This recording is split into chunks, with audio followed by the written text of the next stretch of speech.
अरिहंत सिद्ध सूरी उपाध्याय साधु सर्व अर्थ के प्रकाशी मांग लीक उपकारी है।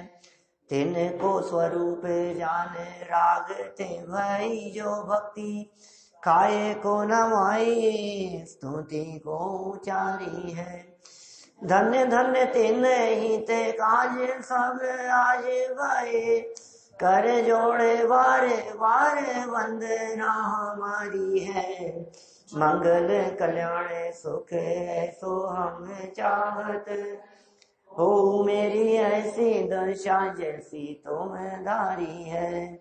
हो मेरी ऐसी दशा जैसी तुम धारी है। हो मेरी ऐसी दशा जैसी तुम धारी है। क्षत्र चूड़ामणि नामक यह ग्रंथ जीवनधर स्वामी का चिंतन अशुचिता के संदर्भ में चल रहा था।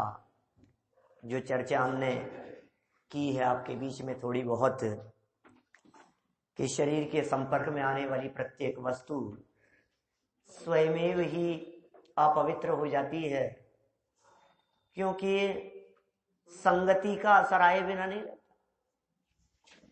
जो जिसकी संगति में रहे वो उससे प्रभावित हुए बिना नहीं रहता।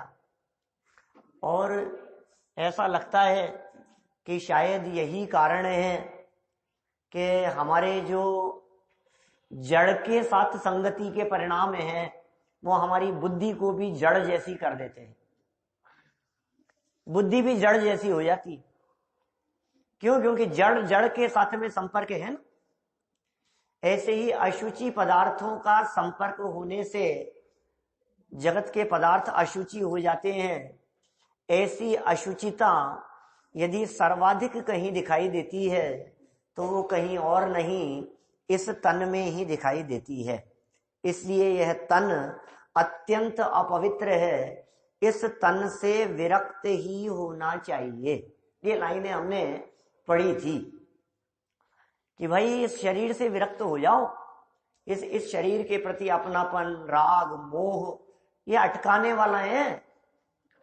देह की कीमत में आत्मा का जो बहुमूल्य स्वरूप है वो धूल धूमिल हो रहा है, छिप जाता है, ओझल हो रहा है इस शरीर के चक्कर में। इसलिए दृष्टि शरीर से हटे, उसके लिए जरूरी है कि शरीर का चिंतन करे। अब दो तरह की स्थितियां होती है। एक तो है शरीर सुंदर हो और दूसरा है शरीर बदसूरत हो। दो ही तो स्थिति हो सकती है। यदि शरीर सुंदर होता है तो भी मैं कितना सुंदर उसमें अटका रहता है, मेंटेन करने में लगा रहता है। और यदि बदसूरत हो तो सुंदर कैसे हो जाए इसमें लगा रहता है। मानी दोनों ही प्रकार की परिस्थितियों में ये जीव सहज नहीं रह पाता और अपने आत्म स्वरूप का दर्शन नहीं कर पाता। इसलिए शरीर के प्रति तन्मयता टूटने के लिए क्या उपाय किए जा सकते हैं कि तुम शरीर के वास्तविक स्वरूप के बारे में गहराई से विचार करो, तो तुम्हें पता लगेगा कि भाई ये अपनापन करने योग्य नहीं है। देखिए 51 नंबर के श्लोक से बात को आगे बढ़ाते हैं। 533 नंबर पेज पर नीचे दिया है 51 नंबर श्लोक।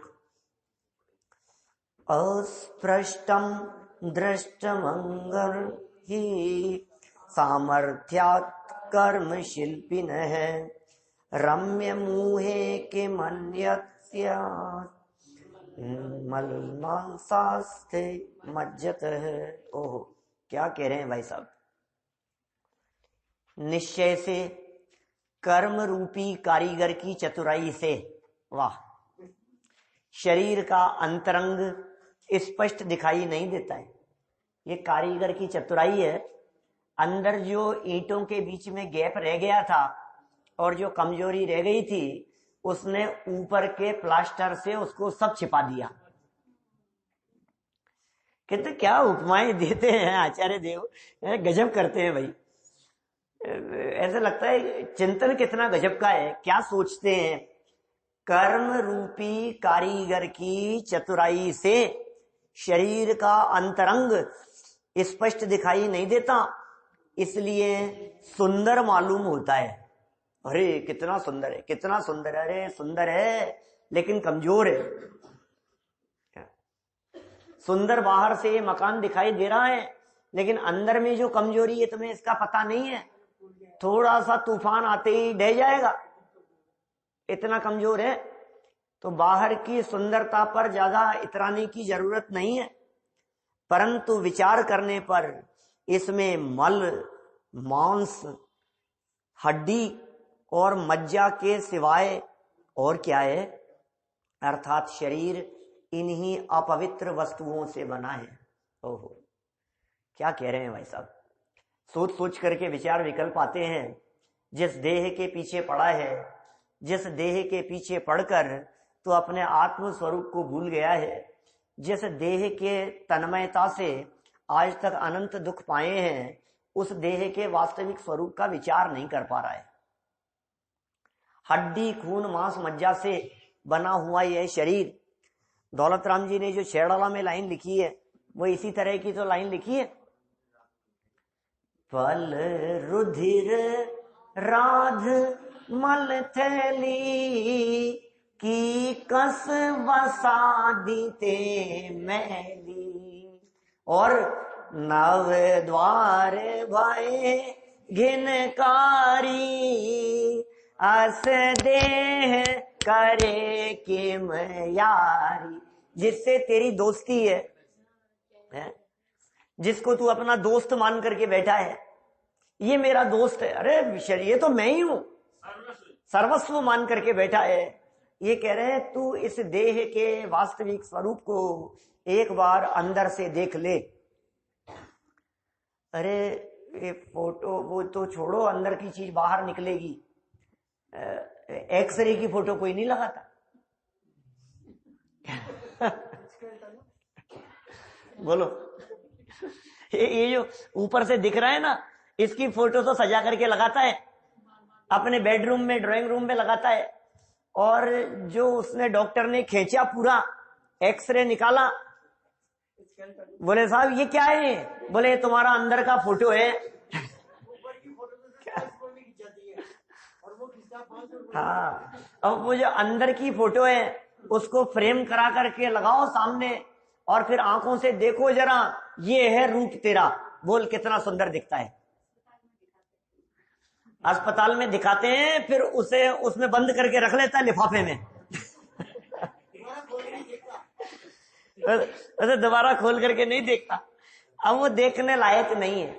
हड्डी, खून, मांस का ढांचा है अंदर में, और ये देह का वियोग हो जाने पर, माने मरण हो जाने पर कुछ काल यदि ये पड़ा रहे तो वो ढांचा कंकाल के रूप में निकलकर सामने आता है।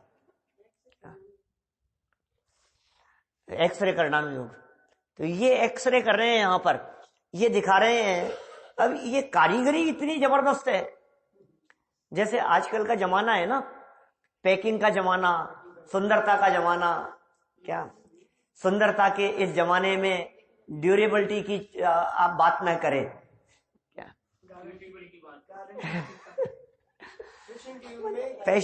फैशन के युग में गारंटी की बात न करें, गारंटी की चर्चा न करें। सुंदर दिख रही है, सुंदर दिख रही है, अरे साहब क्या सुंदर देखो आप, अरे ये बाहरी सुंदरता है, अंदर में वो चीज में दम कितना है, कुछ दम नहीं है। जो चीजें दमदार होती हैं वो चीजें सुंदर नहीं होती, और जो सुंदर होती हैं वे दमदार नहीं होती। ये जगत की दृष्टि से बात कर रहा हूं मैं। आत्मा ऐसा है जो अत्यंत सुंदर भी है और दमदार भी है, शाश्वत भी है, वो वजनदार भी है। वो ध्रुव तत्व जो अंदर में बैठा हुआ है इस देह देवालय में, देह रूपी जिन मंदिर में, तन मंदिर में, जिन मंदिर में श्री जिन राज, और तन मंदिर में चेतन राज। क्या क्या भजन की पंक्तियां हैं। जिन मंदिर में श्री जिन राज, तन मंदिर में चेतन राज, और तन चेतन को भिन्न पिछान, जीवन सफल हुआ है आज। एक भगवान वहां है और एक भगवान यहाँ है। क्या ये अंदर भी भगवान है, अंदर भी परमात्मा है। ये परमात्मा कैसे है? अंदर जो परमात्मा है, ये जो परमात्मा स्वरूप है, उस परमात्मा स्वरूप का अवलंबन करने से बाहर में परमात्मा अवस्था प्रकट होती है। लेकिन ऐसा परमात्मा होते हुए भी तो इस शरीर के प्रति अपनापन करके मानो दरिद्र और भिखारी बन के घूम रहा हो। भिखारियों जैसी हालत हो रही है, दर दर की ठोकरें खा रहा है। क्या कह दिया? निश्चय से, मन सच्चाई है ये। क्या सच्चाई है? कर्म रूपी कारीगर। ये कौन सा कारीगर है भाई साहब? इस कारीगर का नाम क्या है? कर्म रूपी कारीगर का नाम क्या है? नाम कर्म। 8 कर्म है ना, द्रव्य कर्म, भाव कर्म और 9 कर्म। उनमें द्रव्य कर्म 8 हैं, ज्ञानावरणी आदि। उन 8 में से एक कर्म का नाम है, नाम नामक कर्म है। वो नाम नामक कर्म की कारीगरी है जिससे ये शरीर संरचना बनी है। इस शरीर का निर्माता, इस शरीर को बनाने वाला, इस शरीर की संरचना करने वाला वो नाम कर्म के उदय का निमित्त है। हड्डियां कैसी होगी, खून मांस मज्जा कैसी होंगी, डायबिटीज कितनी होगी उसमें, ब्लड में शुगर कितनी है, और उनकी संरचना कितने समय तक रहेगी, कोलेस्ट्रॉल कितना होगा, ये सब शरीर का ही काम है। ऐसा कॉन्ट्रैक्टर है भाई साहब। अभी मैंने वहां भी चर्चा की कर्म सिद्धांत की युवा शिविर में, तारंगा में। कल आपने नए साल का नहीं सुना क्या? नए साल का 2000 से ज्यादा लोग सुन चुके हैं, अभी तो 15 घंटे भी नहीं हुए। तो वहां चर्चा की मैंने कहा सुनो, ये ऐसा कलाकार है कि ये जब रचना करता है, संरचना करता है, गोमट सार में इसके लिए चित्रकार का एग्जाम्पल दिया है। चित्रकार, और एक चित्रकार एक चित्र बना लेने पर दोबारा बनावे तो उसमें अंतर पड़े बिना न रहे। और ऐसे अंतर पड़ते हैं भाई साहब कि किसी 2 व्यक्ति के उंगलियों के फिंगरप्रिंट नहीं मिलते। ऐसा इतनी यूनिक रचना है इस बॉडी की दीपेश जी कि 2 व्यक्तियों के आंखों का रेटिना नहीं मिलता। बोलो, आपका मोबाइल यदि आपके फेस लॉक से खुलता है, आपकी आंखों से खुलता है, तो किसी दूसरे से नहीं खुल सकता है। वो पढ़ रही है वो से, इसका मतलब आपके आंखों का जो रेटिना है ये सबका अलग अलग है। ये कितना यूनिक है, ये हर रेखा अलग अलग है। ये अंगूठा लगाओ ना आप, तो हर व्यक्ति का अंगूठा थंब अलग अलग है। तभी तो जो साइन नहीं करते हैं उसे अंगूठा लगवा लेते हैं, फिंगरप्रिंट लगवा लेते हैं। सब जगह पर आधार कार्ड में आपकी उंगलियां ली है। आपके विदेशों में जाते समय, पासपोर्ट वगैरह बनते समय, कहीं दूसरे देश में एंट्री करते समय, सब जगह पर आपकी आंखें भी लेंगे। चश्मा उतरवा करके आंखें लेंगे आपकी। क्या चश्मा उतारो साहब, इसमें देखो, इस कैमरे में देखो आप, यहां उंगलियां लगाओ आप। ये ऐसा होता है। तो ये कैसा कारीगर है ये नाम कर्म की संरचना है, शरीर की संरचना। 2 व्यक्तियों के बालों का कलर नहीं मिलता। क्या बोलो, ये क्या कह रहे हैं यहां? कर्म रूपी कारीगर की चतुराई से शरीर का अंतरंग स्पष्ट दिखाई नहीं देता। जैसे अच्छे कलाकार हो ना, जैसे अच्छे इंटीरियर डिजाइनर हो, तो आपके मकान की कमियों को ऊपर डिजाइनिंग में छिपा देते हैं ऊपर की डिजाइनिंग में। अब जो शरीर में जो रह गई अंदर की जो विकृतियां हैं, उन सबको ऊपर की पॉलिशिंग में नाम कर्म रूपी इसने छिपा लिया। और नाम कर्म ने तो छिपाया ही है। और बड़ा एक और मित्र है इनका, जिनका नाम है वेदनी है, वो ऊपर के कपड़ों से और छिपा देता है। शरीर कैसा है, शरीर की जो विकृतियां हैं, उन सबको ये वेदनीय नाम का कर्म वस्त्र और आभूषणों से और छिपा देता है। कि साहब देखो, ये लटका ली है आपने कान में, कान में, गले में, माथे पर, सब तरफ। तो इससे क्या है कि वो जो पीछे की जो बदसूरती थी वो सब ढक गई इसके पीछे। एक कीमत इसीलिए देता है व्यक्ति उसकी। ये कह रहे हैं इसलिए सुंदर मालूम होता है क्योंकि अंदर की वो जो है स्थिति वो स्पष्ट मालूम नहीं पड़ती, परंतु विचार करने पर इनमें मल दिखता है। ओह, विचार करने पर भीतर देखो तो मल मल मल भरा हुआ है, मांस ही मांस है, हड्डियां हैं, मज्जाएं, ये चमड़ी है, अंदर चर्बी है भरी हुई, इसके सिवाय और क्या है बतलाओ? खून, मांस, मज्जा, चमड़ी, हड्डी, इनके अलावा, नसों के अलावा और क्या है अंदर? अर्थात शरीर इन्हीं अपवित्र वस्तुओं से बना, सप्त धातुमय मलिन ये शरीर, उसकी संरचनाएं हैं। चलिए सरल अर्थ पढ़ के आगे बढ़ते हैं। वस्तु स्थिति को देखा जाए तो कर्म रूपी कारीगर की चतुराई से, नाम कर्मोदय से उत्पन्न यह शरीर वास्तविक रूप से न देखे जाने से सुंदर ही प्रतीत होता है। सुंदर प्रतीत हो रहा है। क्यों सुंदर प्रतीत हो रहा है? कि वास्तविकता से नहीं देखा जा रहा है, असलियत देख नहीं पाए। ये जो लगती है ना एग्जीबिशन, जो लगती है जगह जगह, बड़ी बड़ी एग्जीबिशन लगती है, साल में एक बार लगती है, डेकोर इंडिया जैसी, ऐसी ऐसी जो बड़ी बड़ी, वहां क्या होते हैं? वहां यही होता है कि आपको ऊपर ऊपर से तो सुंदर दिखती है, फिर आप ले आओ फर्नीचर या कुछ, तो अंदर में वो गत्ता है या अंदर में कुछ है, अंदर में क्या लगा रखा है उन्होंने मटेरियल, वो दिखता नहीं है आपको। सस्ते में मिल जाती है वो चीज, टूट, अरे वो तो लाते हालत ही खराब होती है अंदर से। मेले में और इनमें ऐसे भीड़ भाड़ में उनमें जो चीज मिलती है वो क्वालिटी चीज नहीं मिलती आपको, क्योंकि वो बाहरी सुंदरता में छिप जाती है। और ये यहाँ कह रहे हैं कि भाई विचार यदि तू करेगा तो तुझे वो अच्छी वस्तु दिखाई देगी अंदर की, विचार करेगा तो। और विचार नहीं करता है, इसके लिए तुझे वो अच्छी वस्तु दिखाई नहीं देती है। ये सब मलिनताएं ही हैं। 52 नंबर का श्लोक देखें। दैवादन्त स्वरूपम चेद्विहृदेहस्य किं परैः आस्तामनुभवेच्छेयमात्मन को नाम पश्यति।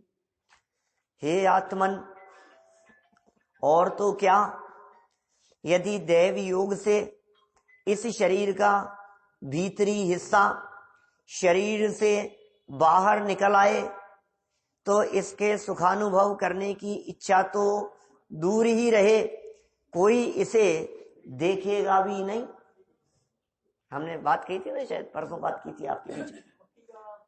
मक्खी के पंख जितनी भी परत ऊपर से उतर जावे तो स्वयं देखना पसंद नहीं करेगा, किसी और को तो देखना पसंद करे ही नहीं। भाग्य से ऐसे कि जब देव योग का मतलब भाग्य, और भाग्य किस चीज में है कि सच्चाई सामने आ गई, ये भाग्य है।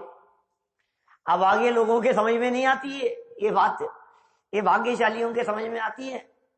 ये शरीर की अशुचिता और अपवित्रता की बारीकी भी भाग्यशाली लोगों के समझ में आती है, अभागे लोगों के समझ में नहीं आती। हे आत्मन, और तो क्या कहें, और तो क्या, यदि दैव योग से इस शरीर का भीतरी हिस्सा, कहीं फोड़े हो गए, फुंसी हो गई, कहीं कुछ हो गया, अंदर की चीज बाहर दिखने लगी, घाव हो गया, शरीर पर निशान पड़ गया, आप देखो कहीं से कट लग गया, छिल गया, हल्का सा हाथ घिस गया, रोड पर चलते समय आप गिरे, थोड़ा सा घिस गया, रगड़ लग गई, कुछ भी नहीं, स्क्रैच आया ऊपर से हल्का, अब अंदर का दिखने लगा। अब बोलो, अब वो पसंद नहीं आता है हमारे को, ये क्या हो गया? ये तो हाथ पर ही पसंद नहीं आता है, हाथ देख देख कर ये करता है, और चेहरा हो तो फिर तो कहना ही क्या, क्या प्लास्टिक सर्जरी कराता है। देखो सच बात है, ऐसा ही है। अनेकों लोग दिखते हैं ऐसे प्लास्टिक सर्जरी कराने वाले, कराते हैं, वो चेहरे को दिखाने के लिए ये सारे ये फिल्म स्टार क्या करते हैं, सब ऐसे ही काम है सबके, ऊपर से सुंदर दिखाने के लिए, क्योंकि उनका तो काम ही यही है, प्रोफेशन ही यही है उनका। वो क्या करेगा। देखिए ये कह रहे हैं शरीर से बाहर निकल आए तो इसके सुखानुभव करने की इच्छा तो दूर, अरे कितना उसका उसका सुख का अनुभव नहीं करेगा, वो तो बहुत दूर है, कोई इसे देखेगा भी नहीं। लो, कोई माने कौन, हम स्वयं, माने इसकी अशुचिता और अपवित्रता हम देखना भी पसंद नहीं करेंगे। देखिए हे आत्मन, यदि दैवी योग से शरीर का भीतरी भाग बाहर निकल आए, शरीर का भीतर का हिस्सा इनसाइड आउट, ऐसा अंदर जो तो बिल्कुल उल्टा हो गया, अंदर वाला बाहर आ गया, तो क्या होगा ऐसी स्थिति में। तो इस शरीर को भोगने की इच्छा तो दूर, क्या अब ये इस शरीर को भोगने की इच्छा तो दूर, अभी इस शरीर को भोगने की इच्छा में जो अन्य के शरीर को भोगने की इच्छा रखता है ना, स्त्री भोग आदि की जो इच्छा रखता है या पुरुष के साथ में भोग की जो इच्छाएं हैं, अभी कह रहे हैं अपना शरीर नहीं, सामने वाले के शरीर में अंदर की चीज बाहर दिख रही है। बोलो अब आपकी कितनी इच्छा होती है।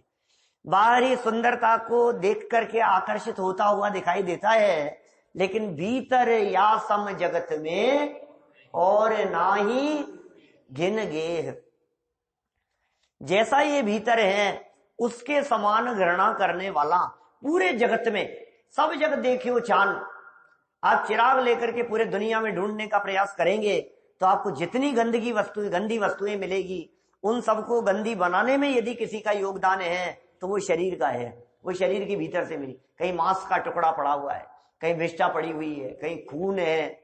बोलो क्या ये जो आपको पी, मवाद, वोमिटिंग, ये जो कहीं रोड पर आपको यदि कहीं दिखाई देवे, ये इससे ज्यादा दुर्गंधित कुछ दिखती है कोई चीज, खराब वस्तु जगत में? जितनी मलिन से मलिन वस्तुएं दुनिया भर में दिखती हैं, उनकी दशा किसने बिगाड़ी? कि शरीर ने उनकी दशा को बिगाड़ा है। ये बात ही यहां कह रहे हैं कि उससे भोगने की इच्छा, सुखानुभव की इच्छा तो बहुत दूर की बात रहे, इस शरीर को देखना भी पसंद नहीं करेंगे।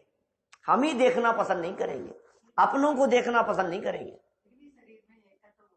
हाँ, ये तो खुद के शरीर में रहता है, पत्नी के शरीर में रहता है, हस्बैंड के शरीर में रहता है, बच्चों के शरीर में, मेरा बेटा कितना सुंदर है, मेरा प्यारा बेटा कितना सुंदर, तू देखना पसंद नहीं करे। बोल, वो वोमिटिंग में भरा हुआ हो, लिपटा हुआ हो, तो तू कहे कि अरे इसको साफ करो, पहले दूर दूर हटाओ इसको यहां से। अब बोलो क्या हुआ, ये क्या हो गया। फिर देखो अंतिम लाइन, ऐसे शरीर को देखते ही सभी को अत्यंत घृणा उत्पन्न होती है। देखिए आप, ऐसे शरीर को देखकर जब सारे जगत को घृणा उत्पन्न होती हो, तब भी ज्ञानी धर्मात्मा व्यक्ति निर्विचिकित्सा अंग का धारी उसमें रंच मात्र भी घृणा नहीं करता। बोलो, वो वस्तु स्वरूप को जानता है, वो किंचित मात्र भी घृणा नहीं करता। वस्तु स्वरूप को जानने वाला वो कहता है कि यार ये घृणा करने लायक नहीं है, आज बदसूरत दिखाई दे रहा है, कल सुंदर भी दिखाई देगा, सुंदर दिखाई दे रहा है, बदसूरत भी दिखाई देगा, अभी नहाया हुआ दिखाई दे रहा है, बिना नहाया दिखेगा तो बदसूरत दिखाई देता है, नहा धो करके थोड़ा चमकदार दिखाई देता है, फ्रेशनेस सी दिखती है, लेकिन इस शरीर में कुछ दम नहीं। सम्यक दृष्टि ज्ञानी जीवों के 8 अंग कहे हैं, 8 अंग हैं उनके सम्यक दृष्टियों के, जिनमें निशंकित, निकांक्षित, निर्विचिकित्सा, अमूढ़ दृष्टि, उपगूहन, स्थितिकरण, वात्सल्य और प्रभावना। साध्य को याद है? क्या चीज? बोलो आप, प्रसिद्ध लोग भी याद है? किसमें कौन प्रसिद्ध हुआ? निर्विचिकित्सा में कौन प्रसिद्ध हुआ? राजा उदयन। तो घृणा नहीं होवे, दौलत राम जी शेड़ाला में कह रहे हैं, मुनि तन मलिन न देख घिनावे। मुनि राजों के मलिन शरीर को देखकर घृणा नहीं करे। ये सब मुनि राजों की बात क्यों करी? इसलिए कि अस्नान मूल गुण के धारी है ना, जीवन भर नहीं नहाने की प्रतिज्ञा ली है ना उन्होंने, तो उनके उस शरीर को देखकर मलिन भी हो जावे, पसीने आदि से, धूल मिट्टी आदि से मलिनता हो जाए, गंदा शरीर दिखाई देवे, तो भी उसे देख करके रंच मात्र भी घृणा का भाव ज्ञानियों को नहीं आता, क्योंकि वे पैकिंग से नहीं देखते हैं। अंदर में अनंतानुबंधी, अप्रत्याख्यानावरण, प्रत्याख्यानावरण, तीन कषाय चौकड़ी के अभाव में जो वीतराग परिणति वर्तती है, कीमत उसकी है, वो बहुमूल्य है। चक्रवर्ती जैसे सम्राट, सौधर में इंद्र जैसे जीव, वे आकर के अपना मुकुट धरते हैं, बोलो, उनके चरणों में आकर के पढ़ते हैं। किसकी कीमत है? वीतरागता की कीमत है। वीतरागी हैं देव हमारे, वीतरागी हैं गुरु हमारे, ये वीतरागी दर्शन है, ये वीतरागियों का मार्ग है, ये देखने का दृष्टिकोण दिखा रहे हैं यहाँ। तो क्या क्या बातें कह दी? 51 नंबर के श्लोक में तो कही थी, कारीगर नंबर ये है, ये चतुर नाम कर्म वाला चतुर कारीगर है, जिसने तुम्हारी विकृतियों को छिपा लिया, ठीक है, और अंदर में हड्डी खून मांस मज्जा के अलावा कुछ नहीं है। और 52 नंबर के श्लोक में जो अभी हमने बात पढ़ी, इसने कहा कदाचित उस नाम कर्म वाले कारीगर के द्वारा छिपा लेने पर भी देव योग से ऐसा हो सकता है कि इनसाइड आउट आ जाए, अंदर का बाहर हो जाए, उल्टा हो जाए। एक्सरे की बात कही मैंने, फोटो टांग करके रखना एक्सरे की, मेरा ही फोटो है और नीचे नाम और लिखना, क्या पता क्या लगेगा किसका है? भाई हम तो ये कह रहे हैं, ना तो ये नाम कर्म वाला ये ऊपर से खींचने वाली फोटो भी तुम्हारी नहीं है, और अंदर का एक्सरे भी तुम्हारा नहीं है, और सोनोग्राफी करने पर जो अंदर से निकल करके आए वो भी तुम्हारा नहीं है, क्योंकि ये सब तो सुंदरता और मलिनता सुंदरता और न मालूम क्या दिखता है। इन सब के भीतर एक नहीं दिखने वाला तत्व है, जिसकी फोटो बाहरी मशीनों से नहीं खींचती, जिसकी फोटो एकमात्र ज्ञान नेत्र से खींची जाती है, वो मैं तत्व हूं। उन ज्ञान नेत्र से देखो, जो कैमरे की पकड़ में नहीं आएगा, जो एक्सरे की पकड़ में नहीं आएगा, जो सोनोग्राफी मशीन की पकड़ में नहीं आएगा, जो एकमात्र ज्ञान नेत्र की पकड़ में आएगा, वो मेरा स्वरूप है। जिसने अपने उस असली स्वरूप को देख लिया, वे ऊपर से देख करके घृणा नहीं करते। मूंगफली हो ना, मूंगफली ऊपर से छिलका यदि खराब दिख रहा हो उसका, तो आप कहते हो नहीं नहीं छिलका खराब है, खोल के देख अंदर से मूंगफली सही है, क्या सही भी निकलती है। ये क्या कहता है, ऊपर का छिलका गंदा हो रहा है, गंदे गंदे देखो, ये जब मूंगफलियां जमीन में उगती है, खेत में जमीन में उगती है, जमीन में से निकलती है, और निकल करके आने के बाद मिट्टी मिट्टी हो रही है। किसी बच्चे से कहा कि बेटा मूंगफली खा ले, और उसने हाथ लगाया और मिट्टी है, छी क्या ये गंदी। फिर उसको समझाते हैं कि भाई ये जो छिलका है ये गंदा है, इस छिलके के अंदर मिठास वाला एक परम पवित्र पदार्थ वो अंदर मौजूद है।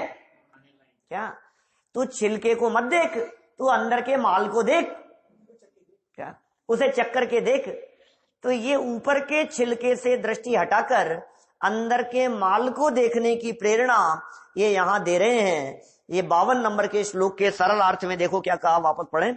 हे आत्मन, यदि देव योग से शरीर का भीतरी भाग बाहर निकल आए, हड्डी निकल गई किसी की, अंदर का खून बाहर झलकने लगा, अंदर की स्थिति बाहर दिखने लगी, तो क्या होगा? तो इस शरीर को भोगने की इच्छा तो दूर, कोई इस शरीर को देखना भी पसंद नहीं करेंगे। किसी और के शरीर, अच्छा अपने शरीर की तो हालत ऐसी है, कामदेव का शरीर हो तो है? कामदेव का शरीर है साहब, क्या बात कर रहे हो आप? कामदेव की तो हड्डियां निकल जाने, कामदेव की डेड बॉडी जो है ना वो तो अच्छी है। ऊपर से ही अच्छा दिखता है वो भी, अंदर उसके भी वही भरा हुआ है, मल भरा हुआ है।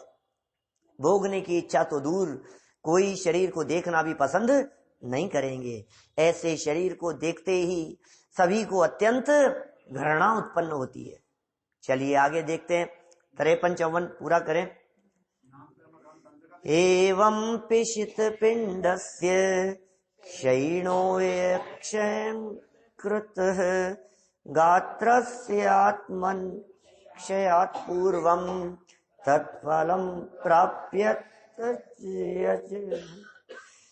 इस प्रकार हे आत्मन, नाश को प्राप्त होने वाले किंतु अविनाशी सुख के कारणभूत इस मांस के पिंड रूप शरीर के नाश होने से पहले इससे मोक्ष रूपी फल को प्राप्त करके इसको छोड़ दे।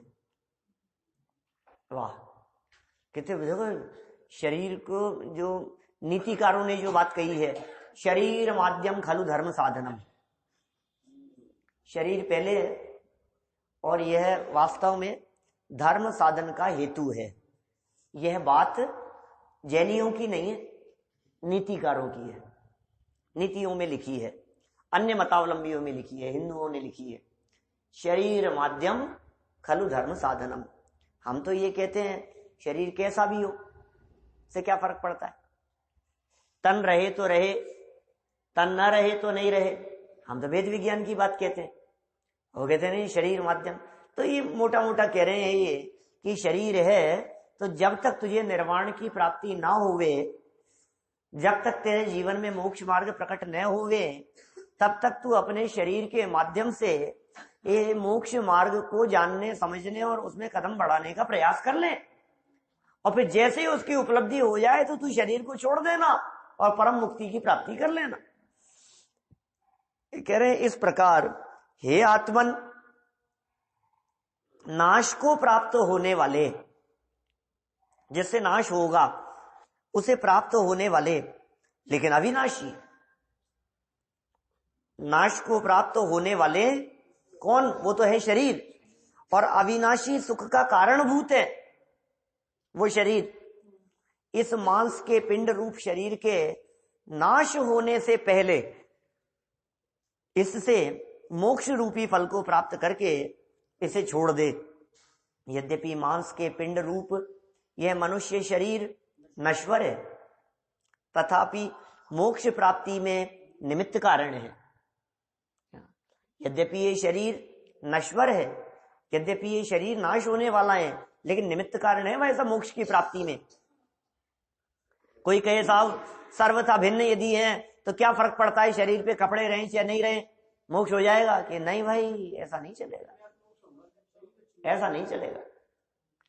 शरीर से कपड़े उतरेंगे ही उतरेंगे क्या, और नग्न दिगंबर दशा होगी ही होगी। क्या रे साहब, ये तो परद्रव्य है, इससे क्या फर्क पड़ता है?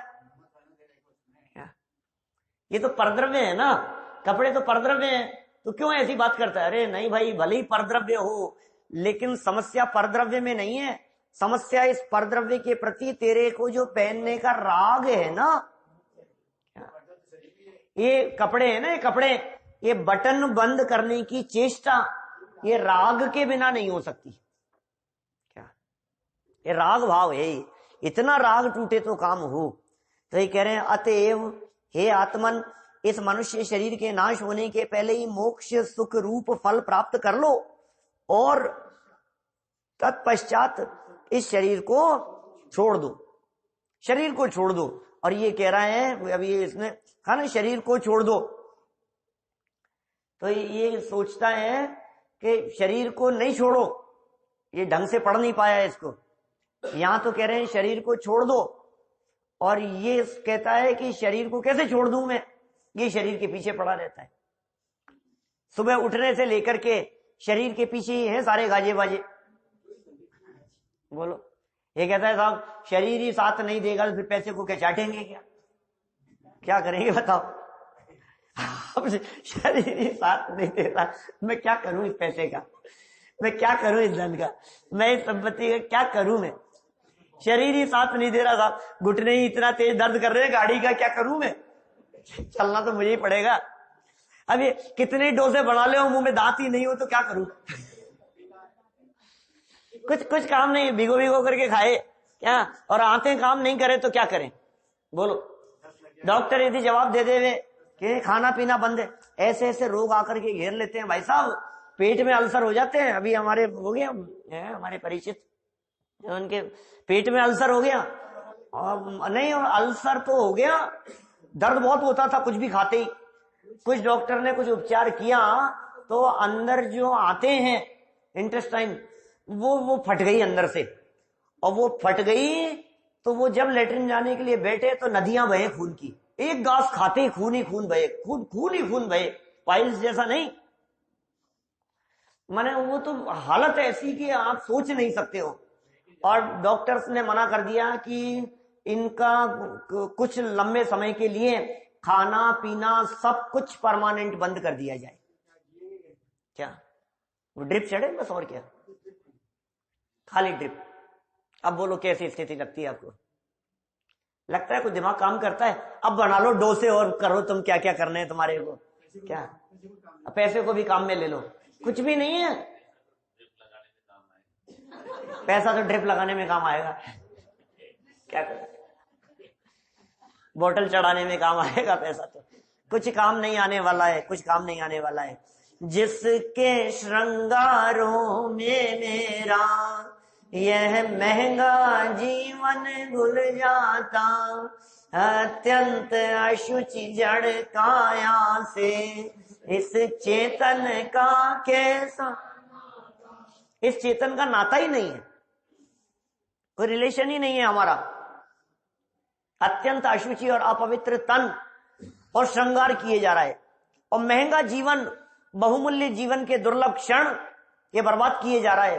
हर पल, कल सुनाया था ना जैसा, पल पल जीवन जलता जाता है, बीता कल नहीं वापस आता है, फिर भी तू समझे ना, समझता ही नहीं है, कितना भी समझा लो लेकिन समझ में नहीं आ रही है इसको बात।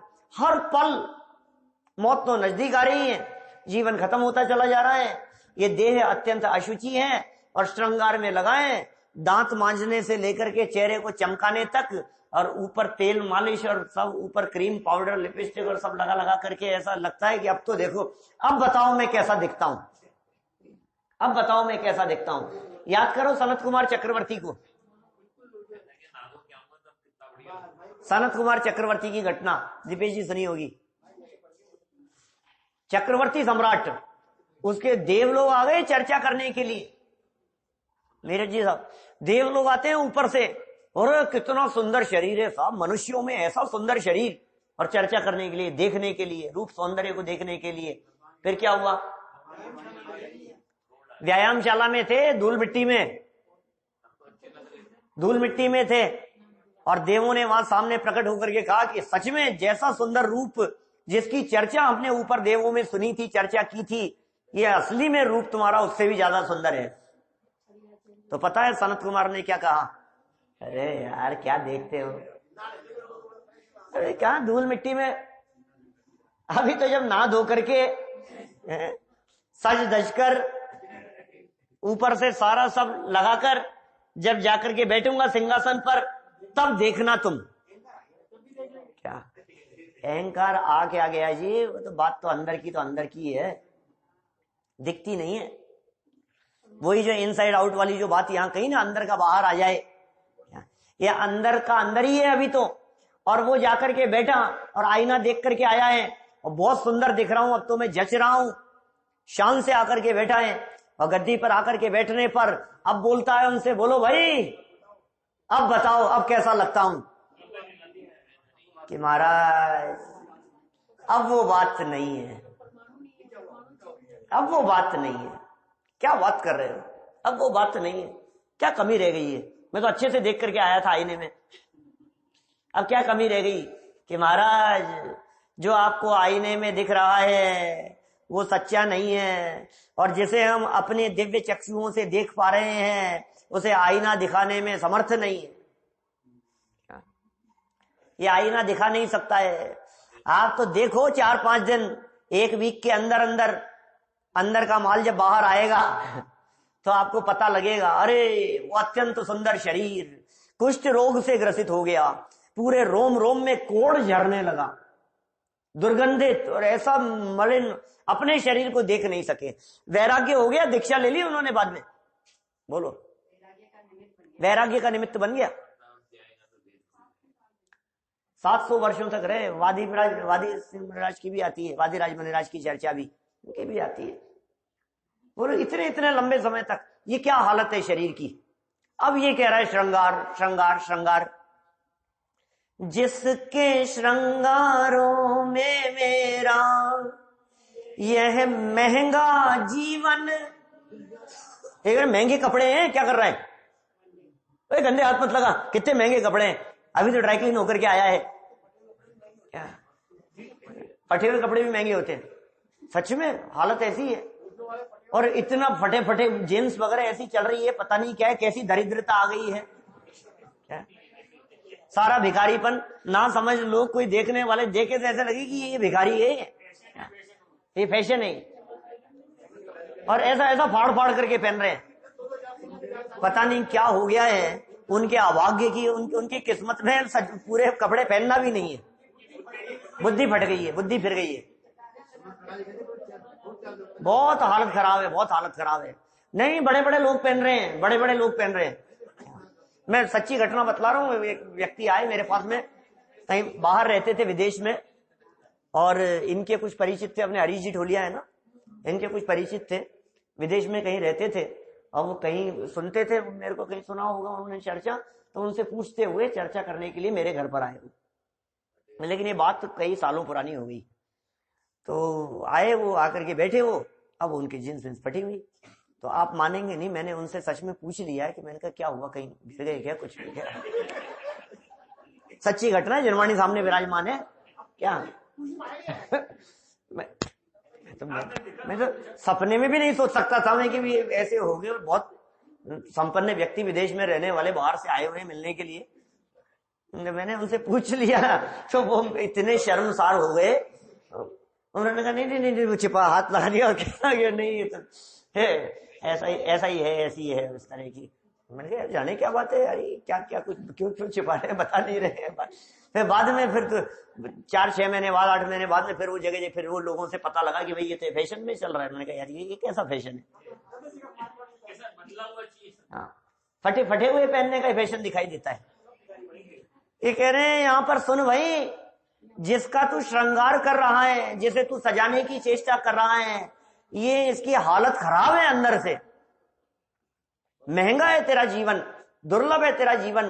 तू कपड़ों को महंगा कह रहा है, तुझे अपना जीवन महंगा नजर नहीं आ रहा है।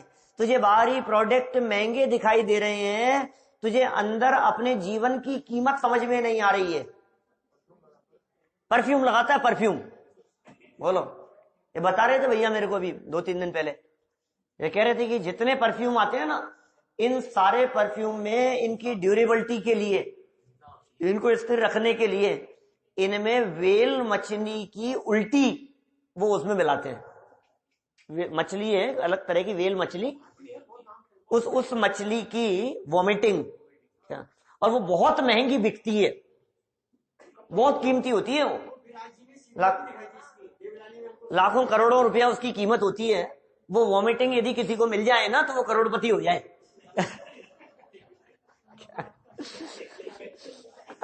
वो अभी नहीं, अभी किसी समुद्र किनारे पर किसी को वॉमिटिंग मिल गई, मछुआरा था कोई, और उसको वॉमिटिंग मिल गई, तो वो करोड़ों रुपया उसकी कीमत थी, वो रातों रात करोड़पति हो गया।